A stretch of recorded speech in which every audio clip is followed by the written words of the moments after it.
Good evening there, and welcome to our latest Elite FPL podcast, recapping on all the action thus far from double game week 33. And as ever, I'm joined by my good friends, Steve-O and Jason. How are we tonight, lads? Super. Good evening, Dan. Good evening, Jason. Super, thanks for asking. Plenty to catch up on. We're going to be discussing all the results from yesterday, but mainly talking about the results today. And obviously, we've got the upcoming game, Chelsea-West Ham. And we'll keep you updated as well with the Wolves-Watford semi-final. That seems a lot more exciting than yesterday's victory for City over Brighton. 2-2 at the moment, so quite an interesting match there. But yeah, we're going to be reflecting on how our own teams fared yesterday and today, and also looking ahead to that inevitable wildcard. And I believe one of the three of us may have already made his wildcard decisions, having watched a podcast yesterday. But just generally going to be recapping on the results. And Steve, I think if you kick us off with what happened yesterday and also predominantly what happened today. Yeah, I'd rather just get your thoughts, to be honest with you, because I'm sick to death of speaking if no one knows what I'm talking about. I've done 2 solo podcasts over the last 2 days regarding my potential wildcard that I'm going to be doing. But yeah, we'll just quickly go over it. Liverpool beating Southampton 3-1. Bournemouth losing 3-1 to us. Huddersfield losing 4-1. Newcastle losing yesterday 1-0 to Crystal Palace. Today, Dan, you lost 1-0 to Everton. Yes. What happened? I don't know why Jay's crowing up, because United didn't do very well against Wolves last week. Wolves are a better team than Everton, mate. Everton beat Chelsea recently, and they've tightened up at the back, and they got a clean sheet against Liverpool. So Chelsea, Liverpool, now Arsenal have gone to Goodison Park and not scored. So I think you're doing a bit of a discredit to Everton there, mate. But no, Everton were the much better team. I'm not going to lie. They should have scored more. Leno made a few saves you'd expect him to make, but on the counter-attack, Everton were really dangerous. Richarlison, Digne looking really dangerous on the counter. And Arsenal, it's strange saying this, but without Granit Xhaka and Torreira in the midfield, there was no one really grabbing the game. Aubameyang came on in the second half, but yeah, for a lot of people had Lacazette in.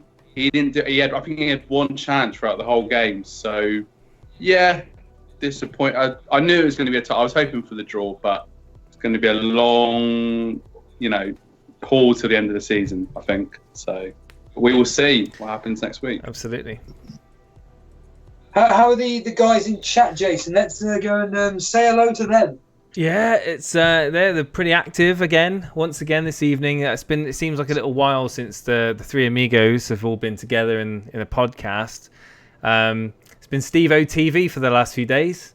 But we've got the regular viewers. We've got Leslie Chow, the Daily Llama, One Life Soccer TV. FPL Boone popped in, but is going to have to catch up because he's got a commitment. Cameron Rawcliffe, G-Wiz in chat. I didn't actually know that the game was going into extra time because I've been preparing for the podcast. So when G-Wiz came into the chat, he was like, it's going to be some extra time. It's going to be... I was like, what? I was convinced that Wolves are going to win that game, and now obviously Troy Deeney pops up 4 minutes into injury time and gets an equaliser. So it's going to be interesting. I'm sure chat will keep us up to date as to what events are unfolding in the FA Cup this evening. We've got Sultan Saeed, we've got Mick Lee in chat, Cameron Rawcliffe, don't know if it said you, Clement LaRue, Notorious Nerd, Vince Chapman, Steve Bull Stanfield, the Maverick, the one and only, and John Harris is in chat as well. Can't chat tonight, just on way back home from work. Catch you midweek, guys. So he's on his way home from work, can't speak. So this is interesting for obviously a potential wildcard draft. Obviously now the game going into extra time. Is obviously the Wolves result today. Sorry, not the Wolves result. The Arsenal result today. A lot of shocking performances from certain assets that people might want to bring in on their wildcard. Not to name any. But Tielemans looking really good. That makes a good point there, Mick Lee. Tielemans and Vardy. Obviously Steve-O has been harping on about Tielemans. A friend of mine as well, Pete, he's been saying about Tielemans as well. So, yeah, obviously, there's obviously a bit of a template going on at the moment with wildcards, but we'll get to that. But yes, hello everybody, and we'll get through this podcast. So take it away, Steve-O. Yeah, I want to kick off with your... No, actually, do you know what? I think the spotlight should be on Dan. I think this game week so far, Dan has surpassed us all. He's got a cracking 63 all out. Brilliant result, Dan. But, as I mentioned in my solo podcast yesterday, it's just that Captain Mane staring me in my face, which, of all the players to captain, give or take, if you'd watched my solo podcast, he was possibly the one maybe not to captain regarding history, and really in your team it would have been either Vardy or Salah. But that aside, you must be loving it at the moment. Yeah, really pleased. The differentials finally came through. My mate Westwood. Feels like I've had Westwood in the team forever. But yeah, as you can see up on the screen there, absolutely fantastic returns. Wan-Bissaka doing me really proud as well. And Pereira finally doing something. I'm sure Jay's happy about that as well. Pereira whipped the cross in, and Vardy's just on fire at the moment. So yeah, it's kind of like the unlikely suspects, I suppose I could say. But Mane as captain, it was a bit of a differential captain. I've got to go for it at the moment. I am taking a few risks.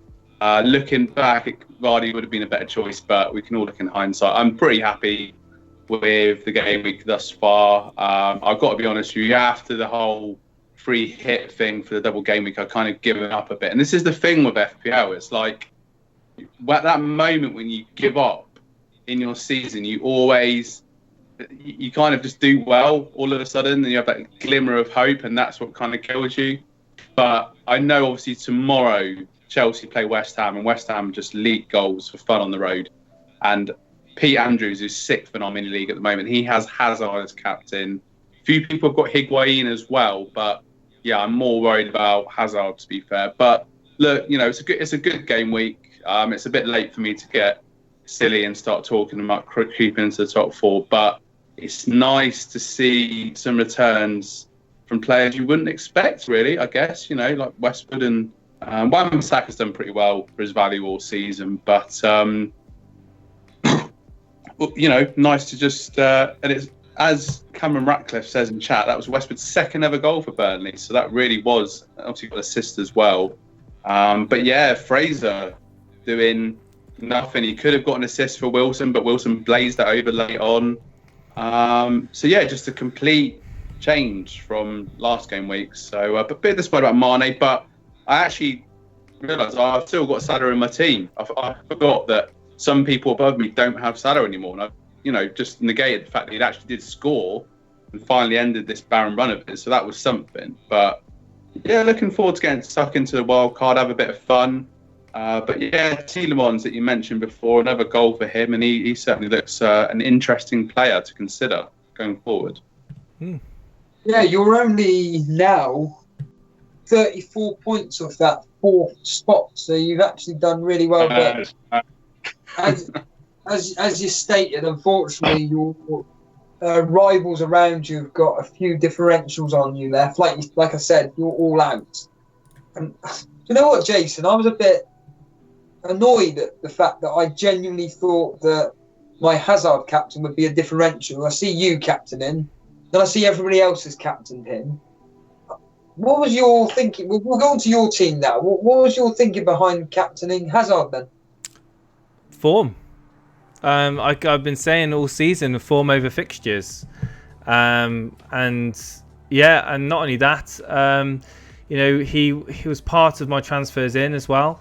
So I've taken a hit from him recently. So I just thought I need to, could argue the same with Vardy. But yeah, I fancied Hazard to outscore Vardy this game week. So obviously that's yet to transpire. It'd be very nice if he does, of course. But yeah, I hadn't made my decision on who to captain, and I admittedly did watch your podcast. But I always take it with a pinch of salt, your opinions, because sometimes you kind of you kind of go on about a player and that you should captain him, then you have the armband on him, and then I might change my mind. But I figured that you probably were going to captain Hazard, and I just thought, you know what, I'm just going to play it safe, and it kind of tipped my. It was between Hazard and Vardy for me, even though I got Salah in as well. I'm still not convinced on Salah. The goal he scored was brilliant, but I'm still not 100% convinced on him. But you kind of leading on that you were going to captain Hazard kind of tipped me over from Vardy, so it could work out in your favour in a weird way, because I might have captained Vardy had I not have heard what you had to say in that podcast. Why did you bring in Salah if this season? I don't want to keep sounding like a broken record, but you have your opinion on Salah. You've just mentioned it just now. Why not bringing in someone like Telemans or Maddison rather than Salah? Was it because of these statistics that I was bringing up, maybe? No, I just think that I wanted to just not have all of my eggs in one basket. Obviously, I had Pereira and Vardy anyway. It was a choice. Obviously, bringing in having Mane and Salah, I thought, Liverpool chasing for the title, I figured that they would be involved in some sort of action. And Mane was a bit disappointing, obviously, for a lot of people. Maybe obviously Dan captained him. But if we just could bring my team up now so people can see how my game week's gone so far. So yeah, obviously Punchin, surprise, completely omitted from the... Oh, hang on. There's been a goal. Yeah, there's been a goal, guys. Delafeu.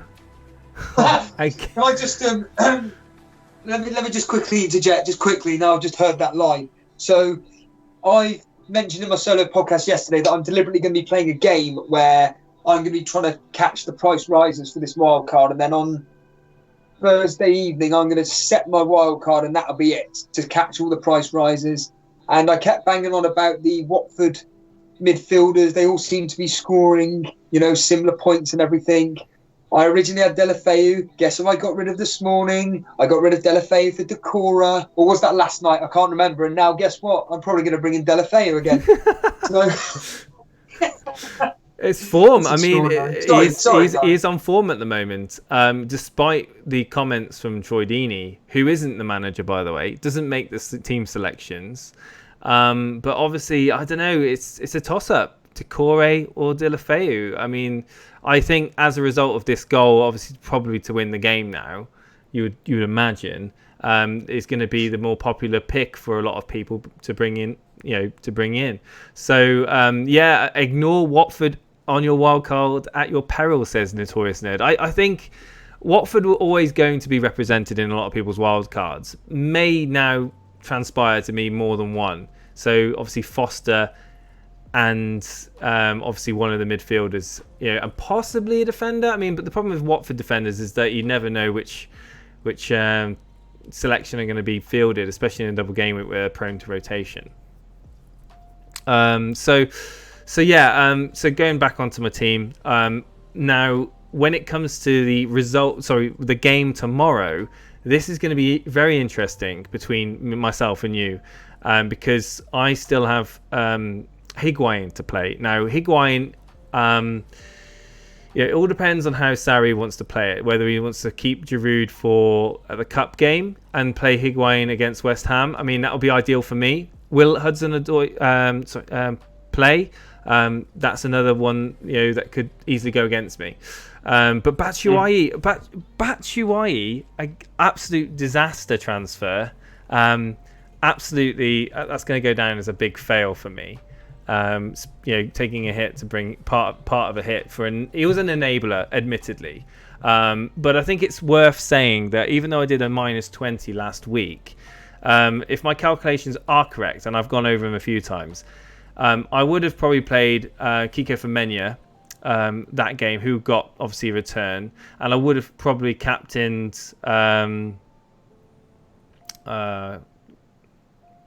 can't remember now, but anyway, it worked out that I would have got gained 7 points on my previous team. So if I hadn't have taken the -20, I gained 7 points, so I'm 7 points better off. So it's nothing to sing from the rooftops about, but it's a little message that people, that if you are wanting to take a little bit of a risk with hits, you can come out on top. Now, obviously, I wouldn't condone doing -20s each week, but or certainly for people who don't have a wild card at the moment, who might not have a strong team going into game week 35, possibly could be considering taking a -12, -16 to bring in those players. May not necessarily be a bad thing, but of course, if you're bringing in players that are going to be on a bandwagon, don't expect to be jumping up ranks. You need to try and go for those differential players that aren't being transferred in by a lot of people.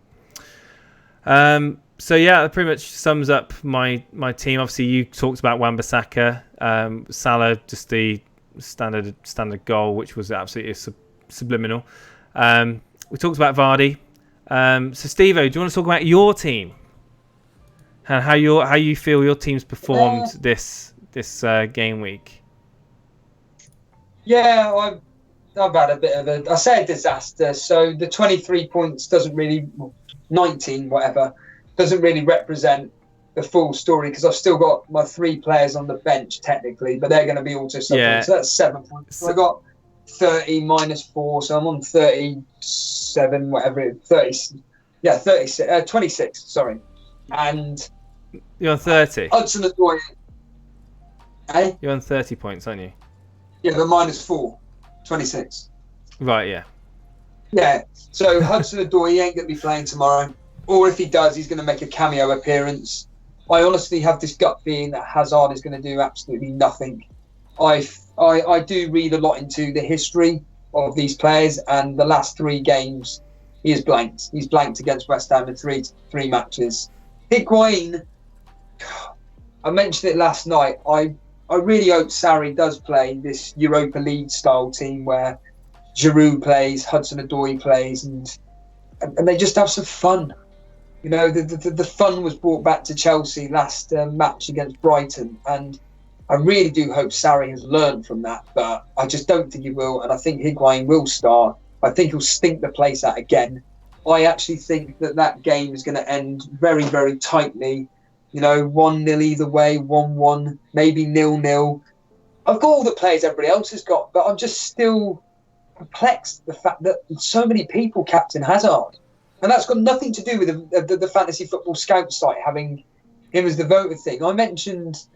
well, 45% of the top 10k, if I remember rightly, captained. 45%. Yeah, 45% of the top 10k. Really? So it was not only was it a good blocking move for me and you, for me to obviously try and block you, but it was also more of a safety move for the 45% that had decided to captain Hazard. So yeah, it's quite a high amount of people. So yeah, let's just hope he does well because. You know, we're all banking on it, really. And Vardy just, you know, he's had a party, hasn't he? Yeah, I mean, statistically wise, like I keep banging on about Hazard versus non-top 6 teams, especially at home, he is a flat track bully. So, you know, that suggests that he could do really well. But I'm just, with the game week so far, it's been terrible. But I just want to quickly say, there's been a comment in chat from Llama, the Daily Llama, and it made me chuckle. And he says, Wolves were feeling salty, but they've just brought on some Vinagre. I just thought it was really good. It reads better than it says, than it speaks, of course. But it was an interesting comment. I like it. I wanted to carry on. I just wanted to quickly speak to Dan about the fact that. So Dan, you were a bit disheartened by the way fantasy football's going for you at the moment. You don't know any of the scores until match of the day. What were you thinking when you watched the match of the day and you were seeing these extraordinary results coming through?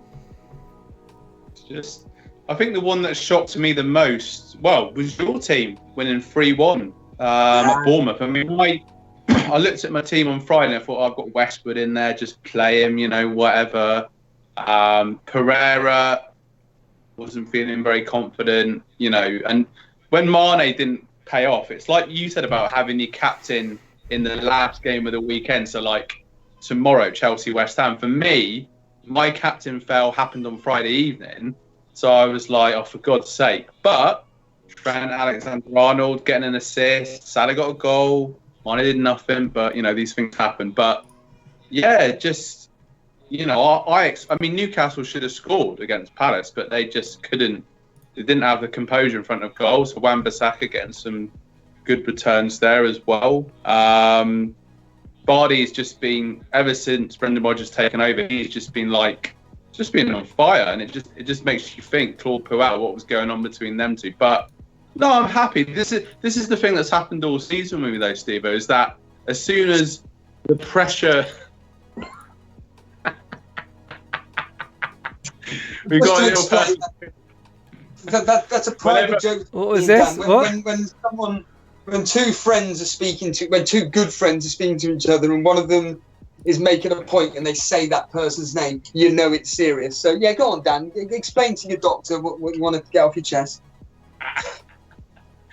No, it's always been the case that when I don't care about FPL and I just put it to the back of my mind and I don't overthink about it, I do really well. Like going back to December when I got, what was it, 100 and, I think it was 104 points roughly in one of the December game weeks. It was just like, I don't really care. And then once again, up to New Year's, it was like, you know, all party time. And then, I've got another amazing score, the highest score in the league. And it does seem, I'm sure people in chat can relate to this, that when you spend ages, look at all the differentials, look at all the scout websites, watch all the podcasts, but only subscribe to this one, you overthink your team and you complicate it and you just ruin it for yourself and you get a crap score. Or you just think, yeah, I'll do that, and then you get a good score. I remember one time you missed a deadline or something as well. You didn't set your team up and you ended up having a great week. It's like, I was sat in the pub talking about it with the guys. We were like, but you do Steve Andrews said to me, but hold on a minute, you do a podcast about FPL. How could you miss the deadline? I went, mate, I've given up. So, and he was just believing luck. But it can happen that way. And there is, I think three of us will probably agree that there is a degree of luck. Of course, there is, you know, you are top of the league, doing really well in the rank. I do notice that I could get back 100k, but the point being is that obviously a lot of it is about planning ahead. A lot of it's about picking players on form and really going for those differentials and being a bit maverick. I wasn't maverick with my 3K. I still stand by my decision with my players. It didn't pay off. Players not playing killed it for me. But you never know with things coming up. But now the pressure's on for the wildcard. I think that links us nicely into talking about a wildcard. Yeah. And have you guys? Whoa. I just want to say the point that you made, Dan, very quickly, Steve-O, about overthinking things is going to be an unfortunate case for the upcoming 5 or 6 days now, because people are going to go from draft to draft, from player to player, with gut feelings and, you know, bandwagons going on and then second guesses and waking up thinking, oh, actually I've made the wrong decision, I'll get that player in, and then it's all going to go either horribly wrong or it's going to be boom, nailed it. And I know if you go onto the forums, you go onto Final Fantasy Scout, and you go onto Reddit, for example, there's a lot of the same sort of template going around at the moment. But who knows? In the coming days, there's going to be, you know, obviously Watford now are going to be thrown into contention a bit more, maybe into focus. You know, it's going to be one of those where you're going to, up until deadline, you're going to be tinkering around with your wildcard team, hoping to get the right combination. And, you know, there's not going to be an answer. There's not going to be an all for one answer because there's so many different combinations out there. But for weirdly, Steve-O's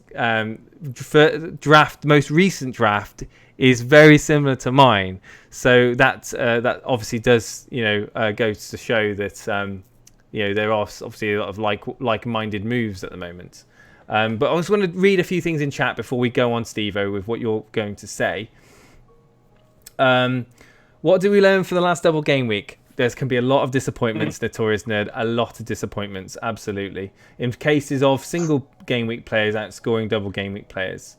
So I can see why people are still looking to hold on to some of their Liverpool assets, obviously as well with the fixtures beyond game week 35. Delafeu is apparently injured. He's gone off. Possibly an ankle. possibly an ankle. Nice, lad. Could have a twisted ankle or some sort of ankle injury. That's what has been reported. Our correspondent Daily Llama in chat is giving us right. You have to give us an update, guys. Obviously, we're not watching the game. I've got Salah, Kane and Sterling in my wildcard, says Vince Chapman. That's a solid trio. Obviously, we're worried about the Sterling rotation possibly. And there's obviously Spurs as well with Pochettino, is known to rotate in the midfield and obviously in defence come double game weeks. We've got Mick Lee saying, I'm personally following Huddersfield and Fulham with my team selection. Goals. Yeah, could work out. Surely Higuain will break his drought tomorrow, says Notorious Nerd. Oh, God. It would be lovely if he does. I'm not going to put any money on it, though. But it would be really good if he does. I could finally say that it's paid off, because so far it's been an absolute disaster. Which team have the best game week 35 double? That's a question from One Life Soccer TV. That's a very good question, actually. The best 35 double. I don't. City. I would.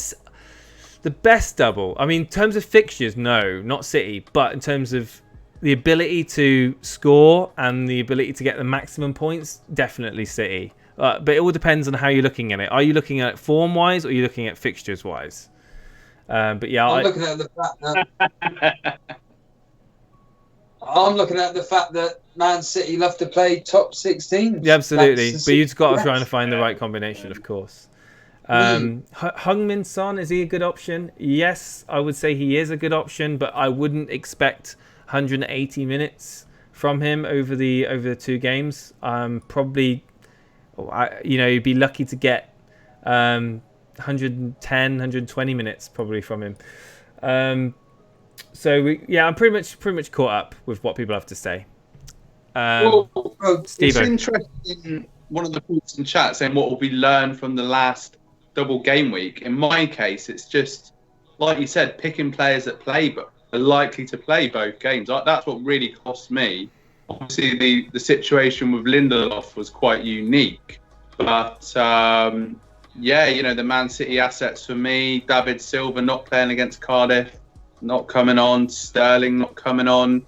Obviously, Rashford scored a goal in the first game, did well, and then the second game, his fitness didn't come through. So I think that's the biggest learning point for me personally, is just pick the bloody players that are going to play both games and give you the most potential to wield some good returns, really. I think there's a few comments in chat about Watford's double game week. And so Vince Chapman says Watford has got a best double, not City. It comes on to favourable fixtures as well as a little bit of form. I mean, obviously Watford are really doing well at the moment. They've just is the game over, guys? I don't even know if the game's over. I have to double check. But no, it's not over yet. It's about to be. Get to the final, but that's a shame because Wolves have given me some good FPL returns this season. Obviously, my little association with Wolves, but Watford are just like Decore. Obviously, no Delafeu's gone off, but Troy Deeney, Holebas, who did well earlier in the season, another option. So it's a shame, but Watford are a team in form at the moment. The thing is, the FA Cup final isn't until like May, isn't it? I think so. Yeah, so Mick, I mean, the comment about problem of double game weekers is that they have Europe or FA Cup. I mean, I think from now on, I mean, you don't have to worry about FA Cup. Obviously, Europe. But yeah, I wouldn't have to worry about, obviously, Watford now going forward. Are you guys there? Dan's gone really quiet. Yes, Dan's gone quiet. It's fine. Yeah. So, Steve-O, your thoughts on Watford then, as a general team in this double game week, and what picks would you go for in defence? This would be a good question actually for people looking at Watford defenders. Obviously, notably the goalkeeper will be highly highly picked, I would imagine.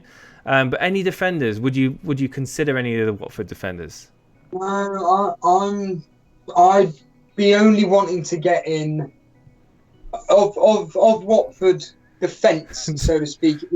It would be Foster only. Midfield wise, it's this classic thing of it's just the gamble of Decorah, Delafeu, or Pereira if he gets back being fit. But at the moment, let's be honest here, the bandwagon's going to be on Delafeu right now. Up front, though, Dale Bellamy, with that pick of Troy Deeney, could be somebody to look at. But in my opinion, I just think that there are too many premium forward options to be choosing from other than someone like Troy Deeney. I think there's better options in the forward positions to be buying than there is overall in midfield, so to speak. And yeah, I'd be going with someone like Delafeu. I'm not going to be getting in. I don't think I'll be getting in Foster. I don't know. I may do. I don't know. But this is what you were talking about, wasn't it? It's one of these classic things of we're going to be just constantly guessing over and over. And our drafts, I've already done 2 drafts already. Technically, I've done 3 now by bringing in Jota. But that's probably going to change again and bringing in Delafeu. But now we've just heard he's injured. We're going to have to listen to news on him. So I'm going to stick with Jota. But yeah, Watford, I'm just not interested. I'm more interested in Man City and Tottenham, personally, as my 6 main players. The one player that I'm kind of debating over is, like you stated, is regarding Mane or Salah. Having one of them 2 in for their favourable fixtures versus, well, maybe not Liverpool at home to Chelsea, but certainly in the double game week, Liverpool are away at Cardiff. And if we, Burnley, beat Cardiff next week, then Cardiff are basically relegated. And oh no, it's not next week, it's the following week, sorry. Cardiff are no, it's next. Sorry, I'm getting confused there. So next week we're playing Cardiff, and if we beat them or even draw, Cardiff are basically down. Cardiff have to win. So if they're relegated, then they've got nothing to play for. But Liverpool, we've got a hell of a lot to play for. And this whole scary notion that Salah's just scored, which means that he's going to score 25 goals against Cardiff. You know, it is one of those where, to be completely honest with you, I am going to be stacking up on Man City, Wolves, Southampton and Spurs, and at the moment Brighton as well, but no one else really concerns me in the double game week, Jason. I think, talking of, I mean, you were mentioning all the community and everything, I think this is very important to bring up, that you mentioned John Harris. Well, let's bring up his damn team, because John Harris, everybody, he is 30, he jumped to 31st in the world last night. 31st overall rank. That's insane. Game week 25 or whatever it was, we had Jack Gleeson 225th. Well, Jason surpassed that. So, Jack, bye-bye. We've got a new king in town. He's John Harris, 31 in the world. Look at his team. And who did he captain? As I always state, what did he know that we didn't? Well, to be fair, he may have listened to my solo podcast and went, do you know what, Steve-O's got something there.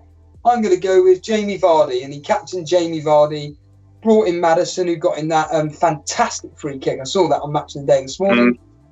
And the 2 players he's got left, 3 players he's got left are the same players as me, David Luiz, Hudson-Odoi and Hazard. But the fact that he's already got his captaincy pick right suggests to me, and I'm always someone that speculates into this, and all these ghostly goings on, that his captaincy's paid off. So Hazard is going to come nowhere near to what Vardy's done, in my opinion. But John Harris, I know you're a regular contributor to our chat and everything. I just want to say congratulations to you, because 31 in the world is extraordinary. And not only that, but if we look at March's Manager of the Month award, Manager of the Month, Daniel Ash, Sorry, I just want to also say about Daniel Ash. He's not yet contacted us on social media. So Daniel, we want to get this Elite FPL mug sent out to you. So please give us a message on Twitter or Instagram. Contact us and we can arrange that to be sent out to you. Obviously, Manager of the Month award goes out each month to the top scoring manager of the Elite FPL Podcast League. Carry on, Steve-O, sorry. No, it's fine. And he's risen to 182nd in the world. It's just, I mean, I'm going to talk about FPL Booner. You mentioned him earlier on, he's had to leave. But he's a regular contributor as well, shows us so much support, and really, really do thank you for the support that you do give us. And I feel sorry for the lad, because he is saying how he feels like he's having a really bad season because, in my opinion, I think it's because of the players that he surrounds himself with regarding this Elite FPL podcast. I mean, Buna, he is 6,000th in the world, for crying out loud. I mean, even earlier on, before we even went live, I kind of took a quick glimpse at my own rank, and I'm 14,000th, and I was like, oh, that's a really good rank, that's actually really good. But then, of course, my whole demeanour changed when I then realised, wait a minute, I'm 107 points off Jason. This is really depressing. But reality is that if you're doing really, really well in like your cash mini leagues and everything, and it all depends on what you're playing this game for. In my case, I'm playing it for my cash mini league, and I've pretty much cemented second place. There's no way in hell of me catching you, Jason. But 6,000th is amazing. But when you're in a mini league where number 1 is 31st, number 2 is 189th, it's crazy. I mean, how do you feel about this, Dan? Welcome back, by the way. Yeah, sorry about the technical disruption. I've got my BTEC internet working again. I've got YouTube, I've got Skype. I feel like I'm in the 21st century nearly. But that aside, I just seen that. I've got my TV on, Jake. So I'm catching up with everything now, mate. So congratulations to Watford on getting into the FA Cup final, by the way. But I've got a few players in my mind. I mean, Son from Tottenham is one, and yesterday. I don't know what you're talking about. We're talking about the Elite FPL and what you're thinking of the standards of our league. We're off on a tangent there, though. Yeah, I was looking forward to my wildcard speech then. The standard is absolutely ridiculous. I mean, obviously the name of the league is the Elite FPL League to reflect our podcast, but when you talk about some of the players, I mean, FPL Booner, as you said, really appreciate him sharing our stuff on Twitter and interacting with us on social media and really helping to push our podcast forward. And I would like to take this moment to say that anyone that comes here on a regular basis, you know, if you've seen our stuff on social media, please do share it out to other people, and we really appreciate that. But yeah, the standard is ridiculous. So I think next season I might have to do a bit of pre-season training to get back up near the top, because it's fantastic and it's great to see so many people coming in. Mick Lee's asked a question in chat about our mini league and entering next season. So Mick, that should be fine. Obviously, towards the end of the season, we'll do a podcast talking about how you can enter our mini league. So obviously stay tuned and stay subscribed for that as well. Yeah. But yeah, we're really looking forward to having more people into our cash mini league to make the competition even higher. I don't think some of the guys in our mini league are ready for these guys. Put it that way. I don't think they are. I just want to answer a question, because Clement LaRue in chat has asked me, for those that do not have the wildcard chip, what is the ideal of hits to go with? I'm looking at a 16-point hit to prepare for game week 34 and looking at taking a further 8-point hit for game week 35. Worth the risk? I mean, you're asking me after I've done over 2 weeks 28 points, and on each occasion I've actually managed to make a plus an advantage of plus points, if that makes sense. So yeah, of course you can take hits and they'll pay off. And before a game week like this, I mean, there's not a lot of great games in this double game week, don't get me wrong. I think if you haven't got at least one City player, you'll be looking to get a City player in. If you haven't got one Tottenham player or maybe two Tottenham players, then I'd be looking to getting another Tottenham player. And obviously Watford now, Wolverhampton Wanderers, another team that have got a decent run of fixtures. Obviously Jimenez. It depends on your team, to be honest with you, Clement. I haven't actually looked at your team recently, but if you're asking me if it's worth the risk, if you're chasing and you're looking to bring in not the highly owned players, but maybe fringe, maybe players that are going to be involved in the double game week in some capacity, that are going to be in attack-minded roles, then yeah, absolutely, I think it's worth taking the hit. To me, a 16-point hit to prepare yourself. Ultimately, it's like what somebody commented in the last wildcard. In the last podcast, when I revealed that I did a -20, they said, "Well, hang on, Jason, you should be doing a -20. You should prepare yourself for this so you don't have to take hits." And I absolutely agree. But there are some occasions where, circumstances occur where you maybe haven't set your team up in preparation for certain weeks, and this this stage of the season, we're running out of game weeks now. So if you're trying to chase maybe a mini league rival, you're trying to get yourself into a career best rank, maybe in the overall rankings, then I think that it's worth a go. It really is worth a go. You're not going to do anything by just staying still and not and not fielding a full 11 in terms of double game wickers. You're just going to drop because people around you are going to be setting up better than you. So yeah, take the hit. That's my opinion anyway. Boom. Well, some interesting comments in chat from one of our regular contributors and also a friend of ours, Simon Bellamy. I just laughed, yeah. He's looking forward to playing probably next. I think it's that last season, but the side kind of improves towards the end of the season. But yeah, I mean, the standard of our mini league will shoot up if you get some of these guys in. But yeah, I mean, have we? Dan.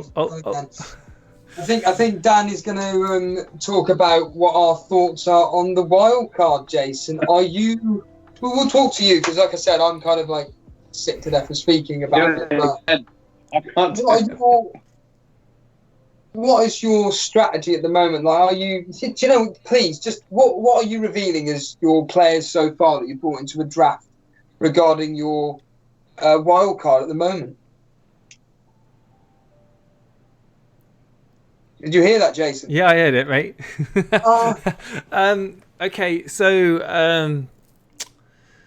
I think it's going to be Spurs. So Spurs, Harry Kane's pretty much nailed. He's going to be a very popular captain choice. Obviously, Huddersfield, game week 34. I think Harry Kane is going to probably be almost definitely going to be involved in my wild card. To me, it's a risk now, but also Brighton as well. Like double game week 34, double game week 35. How many Brighton do you want to be involved? Do you have one? Do you have two? Do you maybe want to triple up? I mean, I don't know about tripling up. It's Brighton after all. Then also people that may be doing shrewd moves, maybe bringing in a Cardiff. I'm thinking of those people that may be looking to try and chase the pack that's in front of them. Maybe want to bring in a Cardiff player in game week 34. Obviously, Dan's laughing at something. I'm not quite sure. Maybe. No, I'm not laughing at you, mate. Don't worry. The Daily Llama says I need to feed the hamster to make my internet a bit faster. Daily Llama, I live. Just to give you more context, I live in Devon, and we're still waiting for Channel 5 down here, mate. So the internet's quite a new thing for us. Get our 56k modem out, start playing Quake 2 again. But yeah, I don't know. It's one of them. As my friend Ben always says. Yeah. You were saying? Yeah, so obviously I don't want to go into too much, to reveal my thoughts for the wildcard. But to be honest with you, it's pretty straightforward what teams people are going to be choosing. But yeah, I mean Arsenal, a bit disappointing today. Being an Arsenal fan, I'd be pretty dejected. Are you going to risk bringing in Lacazette? Or maybe Kolasinac, who obviously Steve had in his. I mean, I've thought about bringing in some Arsenal, but now I'm having to reconsider. I think because I know you can't beat Everton. Anyway, enough of that. Manchester City is going to be high on my thoughts this week. Who do I look at bringing in? Do I go with the safe option? Well, I say safe option, but the most popular picks of Sterling or Aguero? Do I look maybe sideways, maybe for Kevin De Bruyne, maybe, or my old favourite David Silva could possibly feature? I mean, these are going to be thoughts that are going to be going through my head, and the draft is going to change on a daily basis. And interesting you say about price rises, because I'm also possibly going to look at the price rises as well. So I honestly don't think I'm anywhere near my final draft at the moment. Having a little bit more of a thoughts about do I want to, what formation I want to play, for example. Do I want to play a 3-4-3? Do I want to play a 4-4-2? That's another thing, but I think midfielders are going to be the key, I think, for this double game week. But Jason, we already know what you're doing. You're doing a bench boost, so it doesn't really matter what you're going to be doing. Yeah, that's true. That's true. Yeah. Well, it might not be. You can't be cloak and dagger on here. We already know, mate. Yeah, well, I've been saying it all season of doing the 35 bench boost, 34 wildcard. But yeah, I would not be surprised if the deadline comes on obviously Friday. Is it Friday? It is Friday, isn't it? Yes, yeah. Yeah, it is Friday. God. Yeah, if the deadline comes Friday evening, I look at your team, I look at my team, I wouldn't be surprised if there's two players different. I really wouldn't be surprised unless you decide to do something really crazy and go for obscure differentials that I probably wouldn't risk doing. I can't see us having many different players. I might have Decore, you might have Deulofeu, I might have Firmino, you might have Holebas, things like that. You might have Lacazette, I might have Aubameyang. I don't know. I'm just thinking now. I'm just running off a few names, but you can kind of get the gist. Yeah, Dan, what are you your thought processes regarding this double game week 34/35 wildcard? Yeah, it's kind of a last throw of the dice, so to speak. Really is the lat. I thought the free hit was the lat, but this really is the last chance to kind of push up the league again. I'm gonna say this now live on air. I'm gonna have to take the risk and enjoy the ride, as Vince Chapman said earlier. Take the hits, enjoy the ride, because it is that stage of the season. I mean, obviously, Jason, in your position, you'll be, well, obviously with that bit of maverick in you, but you'll be looking to play relatively safe to a degree to solidify your winning the league. But I mean, it's I've got my eye on a certain Man City asset that I watched yesterday versus Brighton, and I thought played quite well. But I know that some of my mini league rivals will be watching this podcast with keen interest, so I'm not going to reveal. But yeah, a few Man City players piqued my interest yesterday. They didn't. What I've noticed recently, and quite a few people have said this, Man City aren't scoring as many goals as they were earlier in the season, because teams seem to be. Some teams, I know these are big games they're playing in this particular double game week, but some teams are just backing off and saying, right, don't score too many goals, and they've been really cautious. But no, I mean, there'll be a few players that you're going to need in there for coverage as well. I think Kane's the obvious one that stands out to me. Son's an interesting one. The saying about Arsenal assets, I mean, Kolasinac was just he was awful today. He was absolutely dreadful. And our away form is just shocking. So I'm not too sure about Arsenal assets at the moment, considering our away form. But yeah, I mean, Cy Bellamy's Gundogan is his favourite player of all time. So maybe he could be a differential midfield pick to get into my squad. I noticed that Steve-O had Valerie from Southampton. Was he 4.1? That could be good value as well. So in a nutshell, I'm looking... Yeah. So I'm looking at a balance between coverage of some of the most obvious double game week players with some real differentials. I think I'm going to have a bit of fun doing this, because season's basically over. I'm joining Fulham and Huddersfield on the beach, really. But you never know. You never know what can happen. And things, at this stage of the season, you can't be, being safe and everything. We'll punch and ever. I've said a lot there without giving a lot away, but I think you get the gist of We'll what I'm punch and ever play another game for Huddersfield. Punching this guy, I mean, a few years ago, he was great for Crystal Palace. And he was a bit of a cult hero for Crystal Palace. He got some good returns back in the day.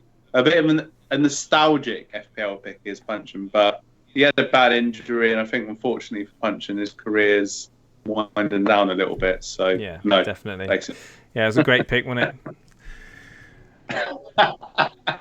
it? So Jim Bob in chat saying... What are people in chat saying? Yeah, Jim Bob in chat saying, load up and play 34, then wait to bench boost 36. With Ryan, Duffy, Dunk, Camrasa, Fulham is another strategy. Yeah, I mean, I wouldn't say Newcastle's an easy game for Brighton.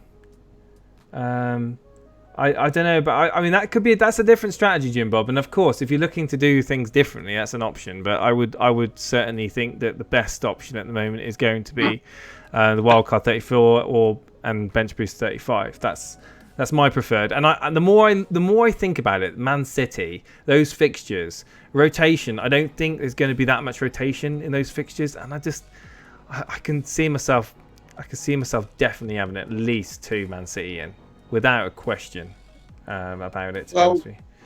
It's going to be, sorry to interject there, but it's going to be interesting what happens in the Champions League and Europa League matches this week. Yeah. Obviously, this is like the point of the season where things get really tasty. And Tottenham Man City on Tuesday, that is just going to be fascinating from a football and an FPL perspective. Yeah. Just to see who Pep plays and how well the players play. And I think a lot of people will be doing their wildcard draft now, and then these Champions League games and Europa League games will come into play, and then it starts to get into the back of your head as to, all right, Pogba's starting to play well because he obviously wants to get his dream move to Real Madrid, play well against Barcelona and endure himself to the, Madrid faithful. But will he transform that form into the league? I don't know. But yeah, just be interesting to see about the European games this week as to how those players do, really. But what are people saying in chat? Pseudo Geek in chat. I don't think I've seen your name in chat before, so apologies if you have been here. But this is a reminder, guys. If you're watching the stream for the first time, consider hitting that subscribe button, because it'll also take us up to that mighty 1,000 mark, and Steve-O will be able to do his solo podcast again. So, yeah, consider hitting that. Live. Yeah, absolutely. So he's saying... Pseudo Geek is saying that he's going to be taking a -24 hit in double game week 35 plus a bench boost. Now, that's a big hit. If you're going to be I'm hoping you're not going to be bringing in the most highly owned players come that week, because if you are, then obviously you're having a bit of a risk taking that much of a hit. But if you're going to be bringing in certain differentials that for popular teams, then definitely consider doing something like that. I mean, I did a -20 and it worked. So 24 could definitely work out on double game with 35, especially when you're bench boosting. If you set your bench up properly, you can be getting good returns on that.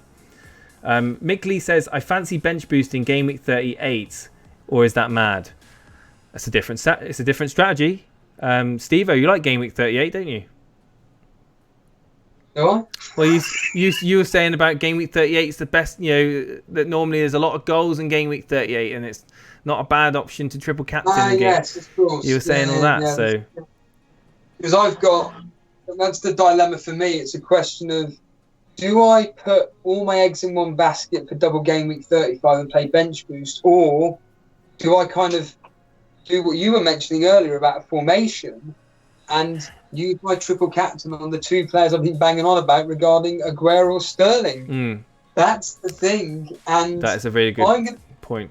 I keep making this point. I'm going to go to my favourite library, Heathrow Airport, and I'm going to sit there and I'm going to go through my history regarding City versus all these teams and various other things. And that's what's probably going to determine my wild card more. I think Aguero would be more solid than Sterling, though. My gut feeling, because I think Pep knows that Jesus is not up to scratch, and I can't see Aguero missing out on both of those games. They're just so important to City.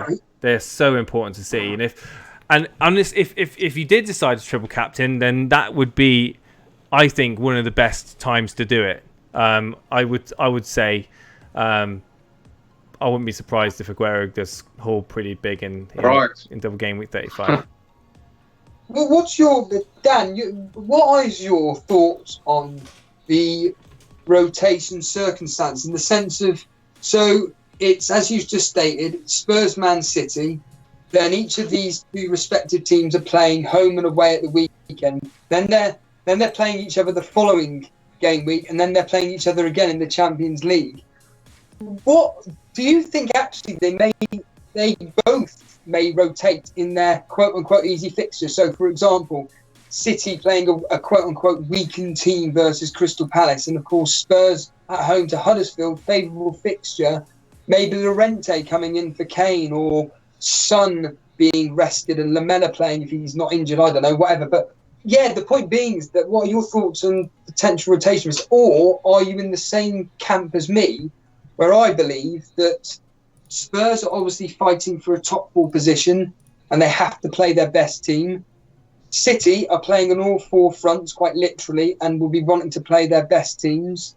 Liverpool's another one where they cannot afford to rest any players. I know they're not playing double game weeks, but they've got to go hell for leather. And from a real life perspective, this is just fascinating. Yeah, it's really interesting. Like you said, Spurs have got so much to play for, and do you know what I'm going to say? This new stadium they've got, I think it's an unfair advantage, because I think now that's going to, excuse the pun, I hate using, spur them on a bit to solidify that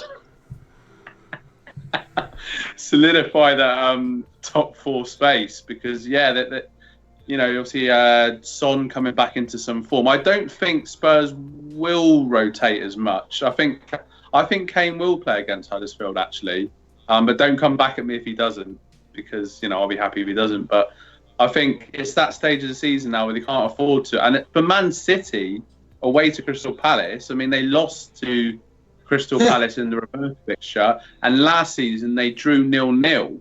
And I think Crystal Palace missed a penalty in that game. It was 0-0 anyway. It was a terrible challenge from punt.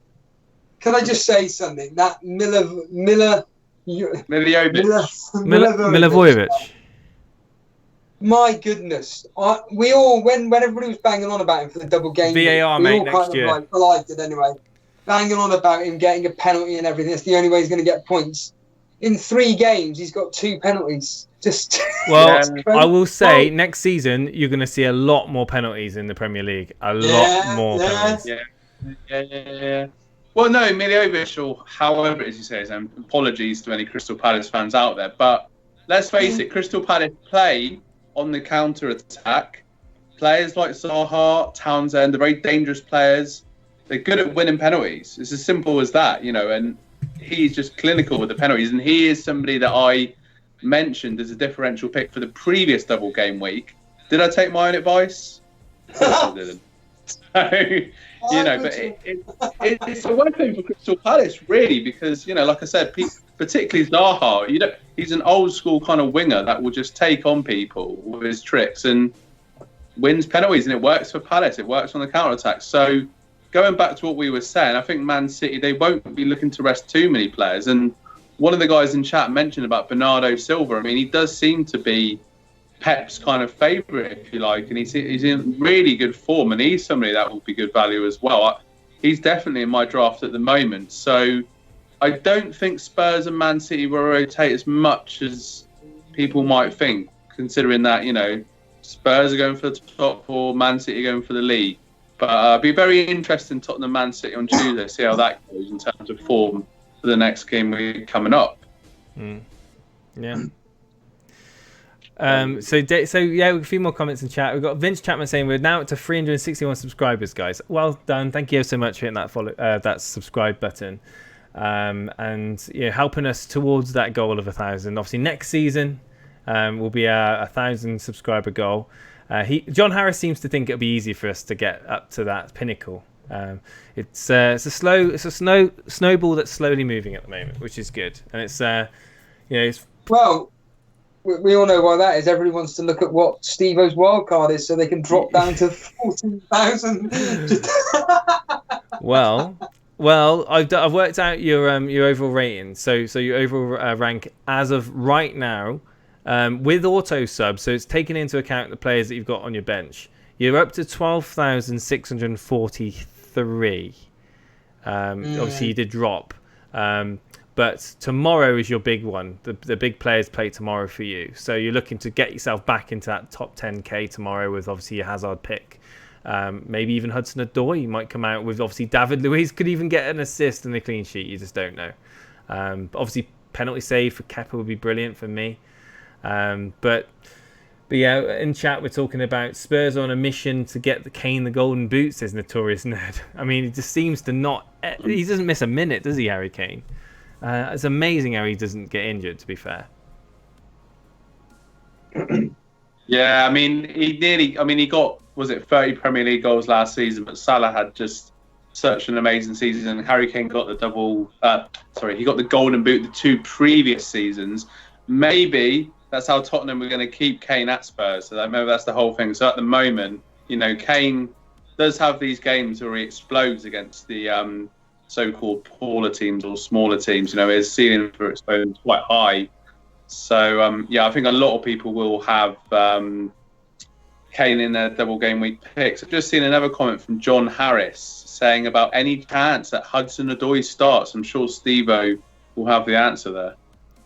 Is he going to start, Steve-O? I'll give Sarri a ring. No, we mentioned it earlier, John. I personally don't think he will. I think Sarri's going to revert back to that boring, dull team that is going to just edge out a game 1 or 2-0. And as I've already mentioned, blowing smoke up your backside because you deserve it. The fact that you haven't captained Hazard just says it all to me, and I just think that Hazard's going to do absolutely nothing. And your Hudson-Odoi pick, we're one of the few people that actually own him. He's going to do nothing tomorrow, I'm afraid. So I pray to God I'm proven wrong, but... Yeah, I mean, for me in my mini league battle, I think I've just got this horrible feeling Hazard's going to explode tomorrow. I don't trust West Ham. I know it's a derby game. That's the only thing that gives me a little bit of hope. And the reverse fixture, it was 0-0 a lot earlier on in the season. But I just think, like Jason said about Hazard and his form, yeah, I mean, I see Hazard getting a minimum of a goal or assist tomorrow. That's my prediction for it anyway. He's the best football player in the Premier League, without a doubt. And, on his day, there's no one that can match him. Let's just hope that he turns up tomorrow. I always look at the top players, i.e. John Harris, number 1 in the world, both captain Vardy. It just says it all. And they both have Hazard in their team. I mean, you're looking at second spot here, captain Vardy. There's just a theme going on here. What do they know that we don't? Is the simple answer. I mean, Vardy, just, not taking my own advice every week. I mean, Vardy's just been in fantastic form, hasn't he, really? The rankings have updated, and John Harris is now 30th in the world. You've moved up the place, John. Hooray! It's getting to that point now that you start moving up one place at a time, as opposed to like 10s or 20 places at a time. And he is 2 places above Davey FPL. Hey! Yes. We'll have to I think we're gonna have to get John on the podcast at some point to talk us to talk us through his absolute roller coaster ride. And obviously now he's on the downhill slope. He's approaching the pinnacle. Well, I should say he's going up the hill. He's approaching the pinnacle of the roller coaster now. It'd be very interesting to hear from him, how his season's gone and how seriously he takes it. How many I might just get John to do my wild card for me. Yeah, get John to pick your wild card. There we go. John will be on this on the show, guys, picking his wild card draft, so we can all copy him and get the lottery numbers for the weekend as well at the same time. But yeah. I think any final thoughts chat there, Jason, at all? Rice will have Hazard in his pocket, says Mick Lee with a smiley face. I don't think so. I think Hazard's going to rip Rice into two pieces, I think. I just talking to John Harris, unless I'm going completely mad here, and this is a completely brand new account, or this is quite literally John's first ever season, but Really? he's got no history in the FPL seasons whatsoever. So Really? I'm going to take it as read that this is literally John Harris's first season, or No. the logic would dictate this is just a new account that he started because maybe his previous history was terrible. But yeah, 30th in the world. I just can't. Mad. It's his first Really season, mad. apparently. Oh. Apparently, it's his first season. Well, Wow. notorious Wow. 20 Hazard tomorrow, and John Harris confirms that it is his first season. So, John, we're going to have to get you on, mate. This will be the John Harris podcast soon. But yeah, I mean, I see Hazard doing brilliant tomorrow, unfortunately. So we will have to see. But I think that pretty much wraps it up, guys, unless we've got any other points to make before we wrap this one up for the weekend. No. I'll just quickly say something regarding my two previous solo podcasts. But in all seriousness, I just want to thank everybody for watching them. Basically, they've had quite a lot of reaction. Really, really appreciate the support. And may it continue, basically. I'll probably do a couple more next week. There is a potential, I'll get this out of the way now, this as a kind of like a live advert. There is a possibility that either on Monday, Tuesday or Wednesday, I potentially may be using a app which Jason told us about, which potentially could override this using a mobile phone to live stream without having 1,000 subscribers. I'm going to put that to the test on one of those 3 days. To find out how to get involved in that test, to be part of the live stream chat, I will advertise through Instagram and Twitter. I'll probably do a mini advert on the YouTube channel as well. So to get that notification, hit that subscribe button, follow us on Instagram and Twitter at EliteFPL, and you could be part of quite literally a live experiment to see how this app works, because I've been reading some good and bad reviews regarding it, but we'll keep you posted on that. But yeah, the support that you've shown, well, the three of us, regarding those solo podcasts have been absolutely fantastic, and I really, really do appreciate, well, yeah, the support that you guys are giving us. So thank you very much. Thank you, guys. Yeah, I mean, I'll just add to that. It's just really great to see people interacting in the chat, and I've today been able to see it live, actually, just people back and forth, the regular people come in and telling us that they really enjoy our podcast, and they really look forward to the next one. So it's just nice to see the people enjoying, the podcast, and to keep coming back. What I will say is, as Steve-O said, do subscribe. If you've not already subscribed, make sure you do. Like the podcast, leave a comment, give us some nice feedback, say some nice things about me and how well my team's done this week. And can I just add, Dan? No, go on. You are third in the Elite FPL podcast mini league for the April Manager of the Month at the moment because of that. Still early days. That's a very late April Fools. But no, obviously, if you've enjoyed the podcast, please do leave us the feedback. We really do appreciate it. We are on Twitter and Instagram. Now, I'm not on social media much myself, but I do understand they're two very popular social media platforms. So please do feel free to follow us on those social media channels and connect with us. And yeah, just subscribe away. Look forward to seeing you next time out. Enjoy the football during the week, and we'll look forward to seeing you all next time. Thanks a lot. Absolutely. Cheers, guys. Thank you. Bye-bye. Hello there. Welcome to our Elite FPL. This pun where Shaw's lights were knocked out. Dan, you may want to turn on your light because you're Chat said that Steve-O, if you bench Alonso and he returns, you have to get a history tattoo. Well, people in chat saying, Jack, before we move on to the Elite FPL, First of all, my name isn't Jack. Right, okay, I'm gonna let Dan speak because it seems to be mainly me. And go, Dan. Go ahead. What are you gonna do? It's absolutely fascinating. Jason, try and just stop. Right. Okay. Right. I'm